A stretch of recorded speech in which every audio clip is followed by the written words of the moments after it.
તો આજે આપણે જોઈએ NMMS નો પ્રશ્ન નંબર 14. જો અહીંયા આપણને કહ્યું છે કે કોલસાનું કયું સ્વરૂપ 200 જેટલા ઘન પદાર્થોનું, ઘન નહીં પણ પદાર્થોનું મિશ્રણ છે, બરાબર? 200 જેટલા પદાર્થોનું મિશ્રણ. ચાલો અહીંયા વિકલ્પ આપણને આપ્યો છે કોક, કોલ્ટાર, કોલગેસ અને ત્રણેય.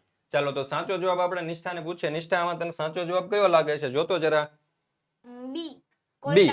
ચાલો નિષ્ઠા આપણને કહે છે કે બી વિકલ્પ જે છે તેને સાચો લાગે છે, કોલ્ટાર. તો આ કોલ્ટાર જવાબ જે છે ને તે એકદમ સાચો છે મિત્રો, બરાબર. હવે કોલ્ટાર વિશે આપણે થોડીક વધારે માહિતી મેળવીએ. જુઓ તો આ કોલ્ટાર જે છે ને એની અંદર કયા 200 કરતા વધારે પદાર્થો હોય છે?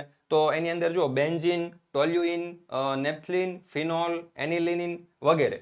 અને એનો ઉપયોગ ક્યાં થાય છે? તો કે દવા અને મલમ બનાવવા માટે, ત્યાર પછી રોડકામની અંદર, ત્યાર પછી રંગકામમાં, ત્યાર પછી પ્લાસ્ટિક ઉદ્યોગમાં, ડિટર્જન્ટ બનાવવા, પરફ્યુમ બનાવવા અને સોલ્વન્ટ બનાવવા માટે આ જે પદાર્થો છે કોલસાની અંદર આપણને જે 200 પદાર્થો મળે છે તેનો ઉપયોગ થાય છે. ચાલો બીજી ખાસ મહત્વની સૂચના કે NMMS ની તૈયારી માટે આપણે video course plus book launch કરેલી છે, જેની અંદર તમને સેટ, મેટ અને પેપર સોલ્યુશનના વિડીયો અને PDF મળી જવાના છે, બરાબર. તો જરૂરથી આ NMMS ની તૈયારી તમારે કરવી હોય તો આ કોર્સ અવશ્ય મેળવી લેજો. માત્ર ને માત્ર 200 રૂપિયા તેની પ્રાઇસ છે. આપણી એપ્લિકેશન ઓશન કોચિંગ ક્લાસીસ ઉપર ઉપલબ્ધ છે. લિંક તમને આ વિડીયોના ડિસ્ક્રિપ્શનમાં મળી જશે. અને વધારે માહિતી માટે તમને નંબર આપેલો છે 70 46 22 22 54. આ નંબર ઉપર કોન્ટેક્ટ કરી અને સંપર્ક કરી લેજો.